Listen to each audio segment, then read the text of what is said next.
From the New Arts and Media Studios here in Milwaukee, Wisconsin, I'm Charles Purcell. This is The Log.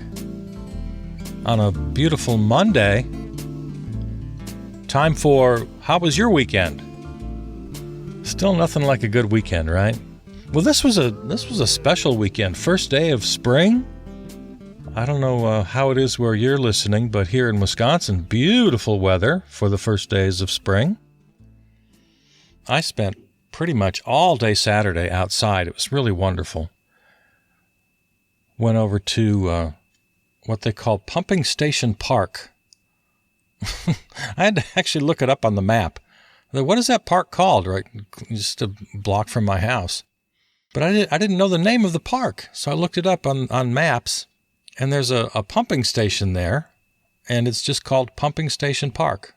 I never knew that. They ought to change that name. But it's just a really nice little setup. It's a couple of basketball courts, some tennis courts, a little batting cage, a couple of softball diamonds. Nice area to run around with your dog. I saw a guy with his German Shepherd went out into the softball diamonds. Just this really expansive, greenery. And he had a tennis ball and a racket with him. And he would hit that ball with the racket just as hard and far as he could. And that dog would take off after the ball, and I enjoyed that. So yeah, I spent a good part of the day. Spent a couple hours just sort of shooting hoops, which I like to do. Part of my new regimen. I decided I need to start losing some of this COVID weight. Oh my God. The quarantine. Yeah, I shouldn't call it COVID weight. That's the quarantine weight. Whatever, you know what I mean. How much have you gained? Well, some of us took advantage of the time and got in great shape. I'm not one of them. It just sort of caught up to me, and I gained a whole lot of weight over the last year, from March to March. And I thought, okay, let's cut this out here. So I walk over. I've done this now several days this past week. Walk over to Pumping Station Park, shoot hoops for a while. It's nice. I've been really good about what I'm eating as well. Now we'll see how long it lasts. Sometimes, I know I'm a person of streaks. Sometimes I'll try to change a habit or install a new, healthier habit. And over the years, I've had mixed success, probably like you, probably like anybody else. Sometimes something will stick, sometimes it won't.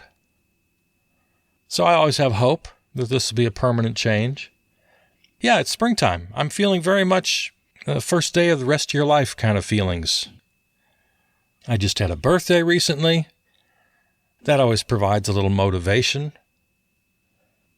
Start of a new year. What am I going to do this time around and going forward? But it's also spring. It's the turn of the weather. It's the turn of the calendar. It's a light at the end of the tunnel time for COVID. So I'm very much feeling that in my step these days. I got a sunburn over the weekend. Yeah, it was a Saturday that I shot hoops for a couple of hours, and then I stuck around and chatted with Martin, who's our program manager down at River West Radio, program director. He lives right there in the neighborhood, so I texted him and said, hey, come on over, we'll have a little chat. And we just sort of shot the breeze for another couple of hours. Before I knew it, most of the daylight hours of the day were gone, and I had a great time. But then I got home and later looked at myself in the bathroom mirror, and to my great surprise, I was just red as a lobster. I got a good old-fashioned sunburn. Oops. Wasn't planning on that. Looked kind of silly, actually. Yeah, public spaces, man, they're the best.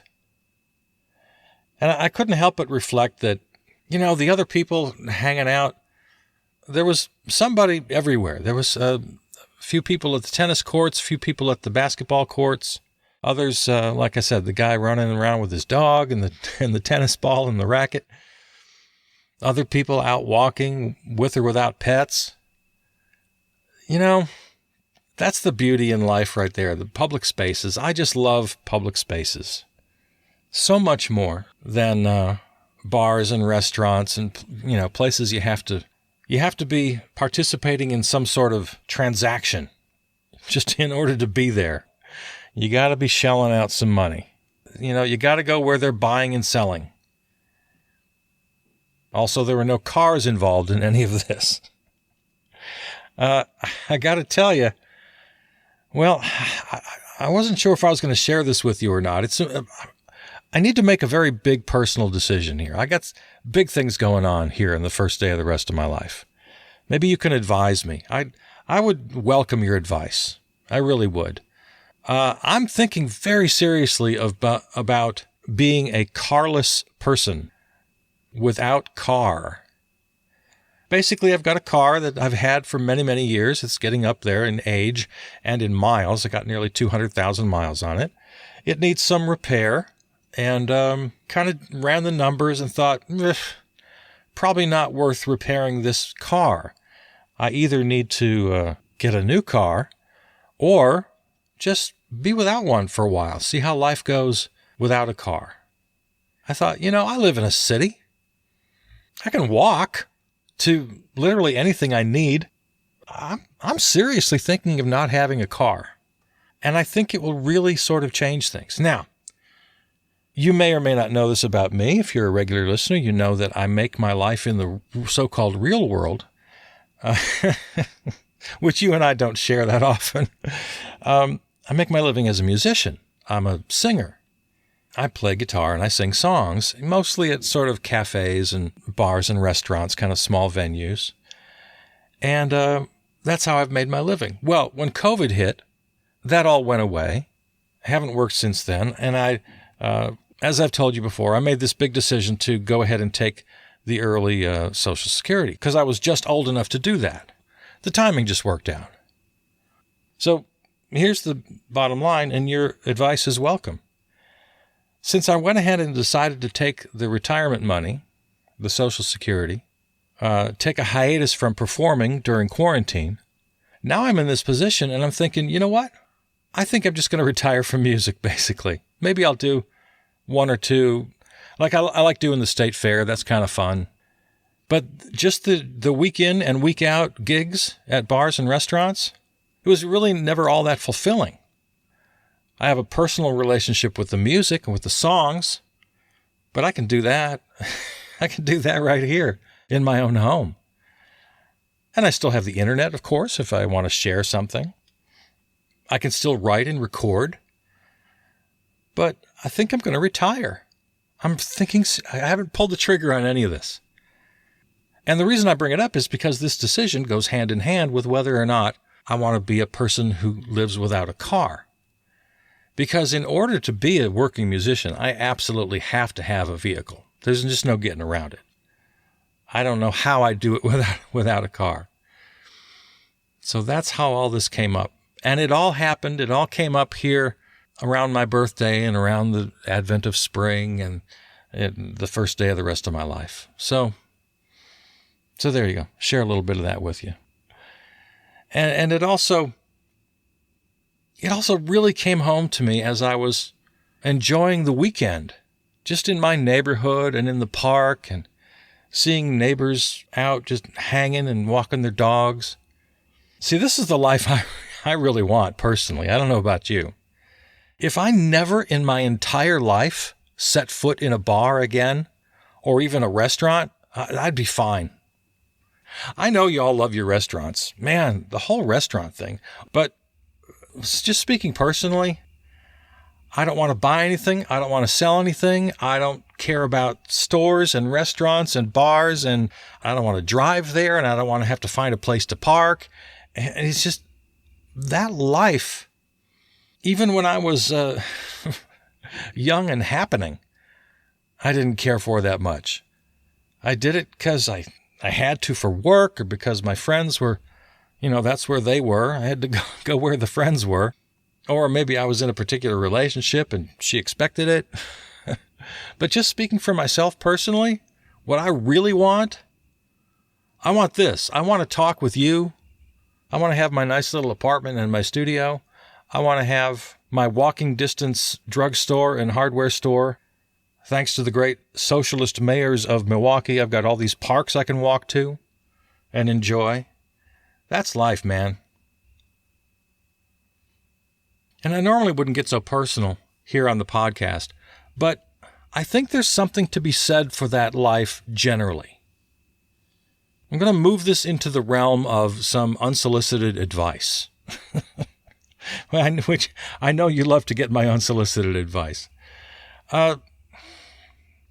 If you can reduce the time you spend in the world of money, and by that, of course, I mean any place you have to pay to be.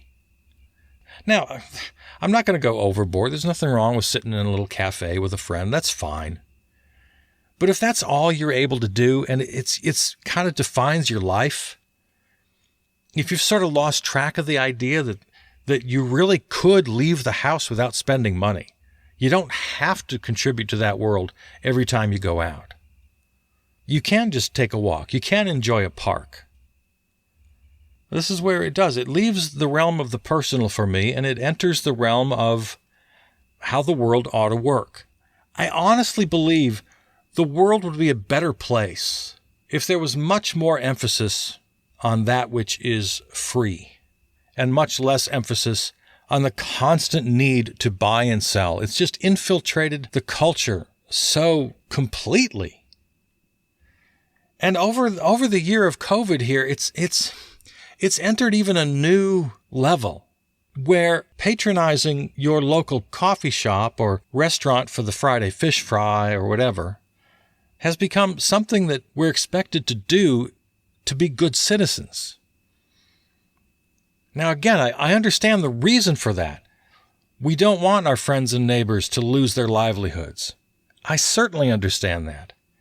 But the fact that we've been put in that position in the first place just irks me. It's like nothing has changed since 9/11 when W told us to go out and spend money. The best thing you can do here is go out and spend money. That's how you can contribute. It wasn't like national emergencies of the past when we were asked to sacrifice or volunteer. No, the first thing and pretty much the only thing out of his mouth, go out and spend as much money as you can. Buy things. Go to restaurants and movies. And well, that's the new American ethos. That's just who we are. And it's still where we are. So with the greatest emergency in a century, the COVID pandemic, we were asked again, do whatever you can to keep that money circulating. That's the most important thing of all. How did we get here? So my personal life and my personal reflections of the moment have sort of coalesced with my general philosophy on how the world ought to work. And I honestly believe that you would be healthier mentally and physically. Society would be healthier psychologically and economically if we all just took a big old step back. Get out of our cars. Get out of our wallets.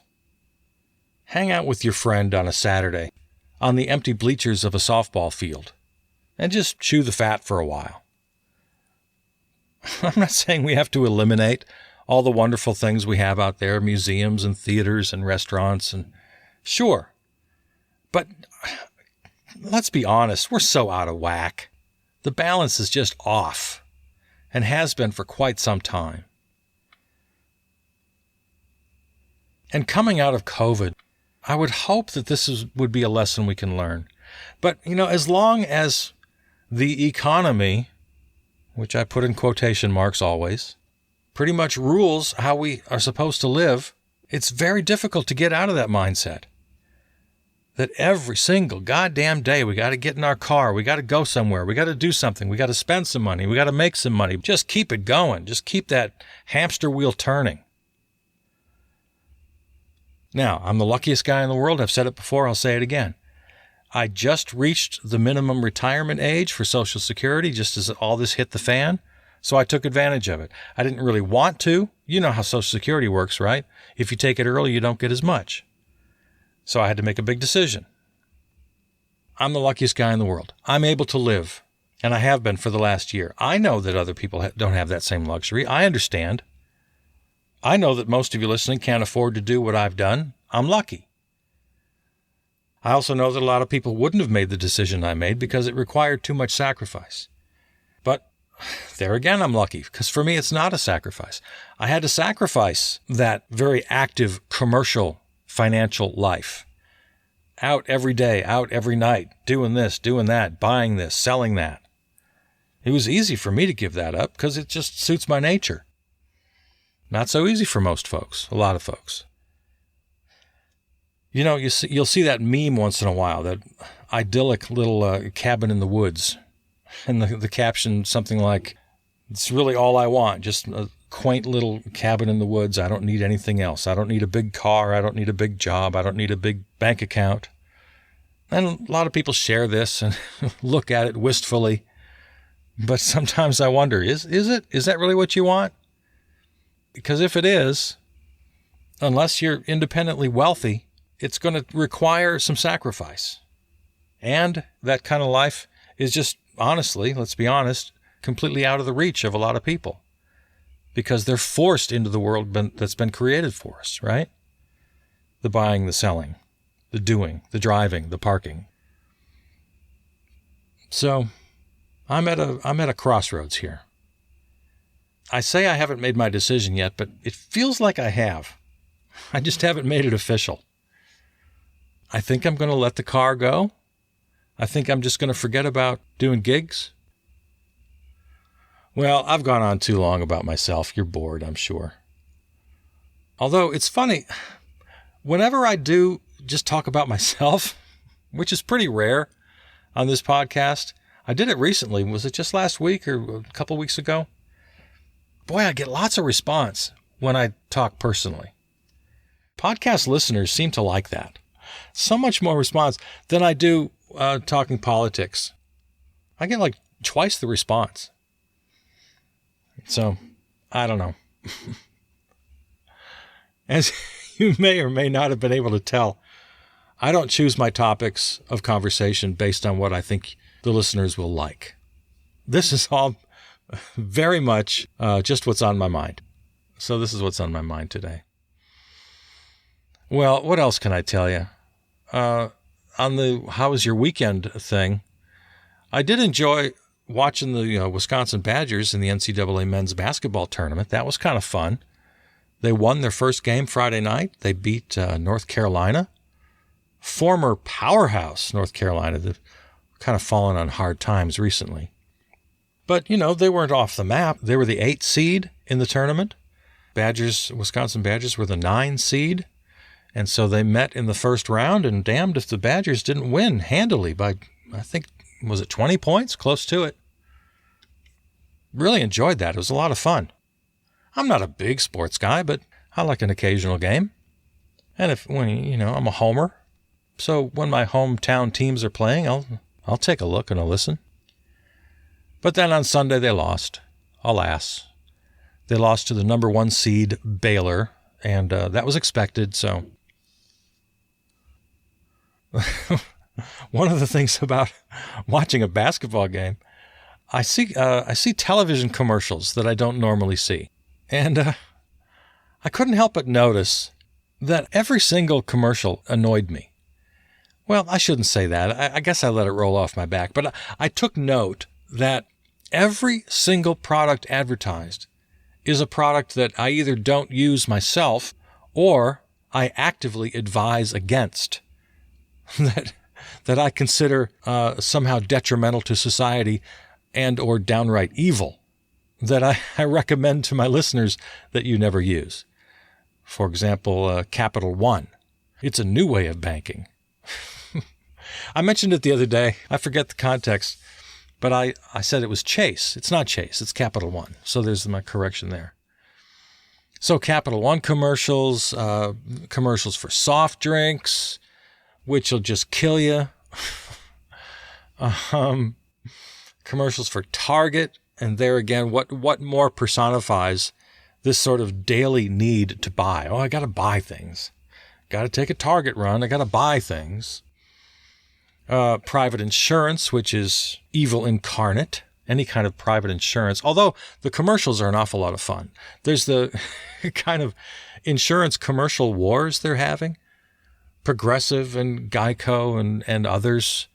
Man, their creative teams are just, they put together the greatest commercials.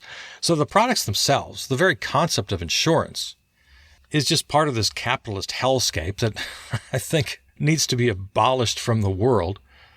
But the commercials themselves, the creative teams, the writing and the performing are just outstanding. I couldn't enjoy them more. I was curious about these people, and from time to time I'll just Google up, like Flo and what are these other characters? She's got this whole little team with her, if you're familiar with those commercials. And there's a couple guys and a couple women, and they're all just so damn charming and funny and quirky. And I took the trouble to just sort of look them up because I was curious. And they all come out of the improv community. They're working for Upright Citizens Brigade and other improv groups of Los Angeles mostly. And that includes there's that other really quirky woman I like. I think she does the U.S. Cellular, I think. Yeah. It's the golden age of sort of weird, quirky improv actors in insurance commercials and in smartphone commercials. So that I like. But generally speaking, every commercial just, the products themselves are things we either don't need or are killing us. So much fast food and pizza, cars with combustible engines. Oh my God, the television landscape is so disturbing when you really think about it. Speaking of pizza, Domino's is now, I think, giving away movies. With every purchase, you get a code or something to get a bunch of free movies that you can watch online. So this commercial I saw, I wasn't sure what I was seeing. Is this a commercial for a streaming service? Or is it Domino's Pizza? No, yeah, it's Domino's Pizza. They are so pathetic. I think this is maybe their third try at kind of admitting that their pizza sucks.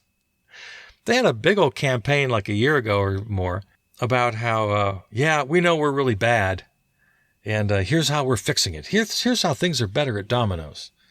And if we get your order wrong, you're gonna get a free pizza plus free breadsticks or something. And prior to that, they had done another rebranding where they changed the logo and they changed the colors and uniforms and theme song or whatever. They did a big rebranding several years ago. I'm pretty sure this is their third iteration of basically admitting that they're terrible at what they do. And making it front and center in their commercials. So now they're giving away movies. Oh, Lord. The world is just way too weird. The world is just way too weird, you guys. This is why I really want to kind of stop participating in it. I will always be deeply entrenched in culture and in politics and in art and music, and I want to know what's going on and I want to share it with you. Sure, that's always going to be the case. But personally speaking, I don't want to dive into this whole money stuff anymore. I don't want to buy things. I don't want to sell things. All these ridiculous products being advertised on commercial television. Oh my God. I often think of the people who are making the commercials. Like I said, those insurance and phone commercials are pretty damn funny. They're very creative. I think about the people making them. I think about the actors. I think about the writers, the producers, the people coming up with the concept. Man, they're brilliant. Some of them are just brilliant. Wonderfully entertaining and funny. And other times, the pathos, the tear jerkers. Have you ever cried at a commercial? I've cried. Certainly I have. So I think about these creative people and the wonderful work they could be doing. Or I should say the wonderful work they probably are doing that we're not seeing. That same team of directors and writers and actors making the Geico commercial, they've made their own art. They've made their own independent films and video and theater. And they've created probably the most wonderful art you can imagine. But it was only seen by a very small little crowd down at the local improv theater or some little obscure video that you'd have to search out. And the entire audience, the entire number of people who had ever seen that piece of work would be outmatched 1,000-fold, 1,000,000-fold by one airing of one of those dumb commercials. So I think, as I often do every day, several times a day, I think of the non-money world. And I think of what those wonderful creative people would be doing. And I think of what we could be exposed to if we weren't buried up to our necks in buying and selling, in the commodification of just damn near everything in our lives. So I thought of this while I was watching the commercials during the Badger basketball games. And I thought of it as I was hanging with my friend Martin at the softball field bleachers and having sort of this warm, unspoken camaraderie with the other people, just a handful of people shooting hoops and playing a little tennis and walking their dogs. And when I say that life doesn't have to be all buying and selling, I'm not lecturing you, because I know you're stuck. I know. I understand. I've spent my entire adult life in the same boat. You got to pay for your kids' clothes and the activities fees at school. You got to have a car. You got to get to a job. You have to pay your rent. You got to pay your mortgage. I understand. But I also understand that it does not have to be this way. We have to find a way to escape. But we'll never escape. We'll never escape as long as the money guys have all the power. As long as money itself has all the power. As I've said many times right here behind this mic, we pretty much have two options. The electoral route, if you still believe we can do this through elections, you got to go hard left, and then hard left again, and keep going hard left until we get there. If you don't have faith in elections anymore, we got to go straight anarchist. I think it was just maybe the last episode I said the very same words, but I'll say them again. Anarchist in the best sense of the word. Just through sheer numbers, get in the streets and just refuse to participate anymore. Just say, that's it. We're done now. We're not paying your fees anymore. We're not paying these invoices anymore. We're taking over now. We're going to love each other. We're going to take care of each other. And we are basically just dropping out of this oppressive money system that you've created. One way or another, we just have to get out of this. If all you're doing all day, every day, is either buying something, consuming something, or selling something, I don't know. Aren't you done with that? Seriously, aren't you just done with that? Because you are definitely better than that. I'm telling you that right now. You're better than this. You are so much better and have so much more to offer and have so much more to gain in a world where we're not constantly buying and selling. And it's springtime, a wonderful time to take stock of where we are and to dream of new beginnings, new roads. It was a great time for that. Well, there's our Spring Has Sprung episode. I'm Charles Purcell.